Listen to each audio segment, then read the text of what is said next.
So line spectrum of atom. So when you have group of atoms of some element and when you excite them, so what happens is like passing electricity or heating them. So what happens is they emit some radiation, and that radiation emitted by them forms a line spectrum. Only certain wavelengths are present in that emission spectrum. So most of the elements are stable and emit characteristic spectrum. So each atom has its characteristic spectrum. So line spectrum is actually a set of isolated parallel lines which depicts the wavelength that can be emitted or absorbed by that particular atom. So it just provides the useful information about the internal structure of the atom. So let me give you an experimental setup how we can see the line spectrum of an atom by doing an experiment. So this is an experimental setup. So this on the left side, I have a tube containing hydrogen gas which is being excited. So when it excites, it produces radiation. It produces radiation, and radiation is allowed to pass through a converging system, and that converging beam after passing through the converging system allows to fall on a prism, and that prism diverge the different components into different components depending on its wavelength. So we get a line spectra of the emission spectra, that the light, the radiation emitted by the hydrogen gas. So this is an emission spectra, and this series corresponds to the Balmer series, like transition happening second uh, from the second n equals to 2. So this will be discussed later. So this is the uh, wavelengths that corresponds to Balmer series. So each atoms shows these line spectra. So scientists were worried with how, like, what is the structure of the atom actually. So how this line we are getting line spectra. So the scientists were worried about the internal structure of the atom. So many scientists came with a different model of the atom. So different models are the following. So first was the Thomson model, and the second was the Rutherford model, and the third was the Bohr's model, which was uh, pretty successful model as regard to other two previous models. So the first model was given by Thomson just after the discovery of the electron in 1897. He came with the model of the atom, in which he proposed that an atom is a spherical cloud of positive charges, in which electrons are emitted inside it. So we can understand it with the analogy of the watermelon. So you can see this in image.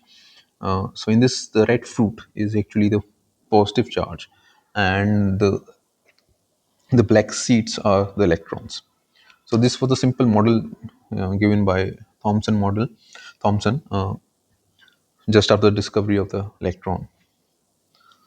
But there were some limitations, not some. It's totally a. So the first limitation was like proposed without any good experimental data. So there was no. He didn't he didn't perform any experiment to verify how is the what's what is inside in the atom. So it was without any experimental evidences, and it was also the fail to explain the stability of electron, how electron can reside with a positive charge, because like they should be repulsion actually, but how they can reside, though there was no explanation for that for that uh, so, and also the main thing was to explain the line spectrum, because that was the first evidence we the experimental data that we have to explain, that any model should explain. But the Thomson model was not able to explain that also. So there was many limitations in Thomson model. So after Thomson, Rutherford came in 1910 with his student. He did gold foil experiment uh, with his student, and he proposed the model of the atom. So according to him, so most of the mass of the atom, and it's all positive charge, resides in a tiny space called nucleus, and the electrons revolve around that nucleus. So this is the experimental setup he did.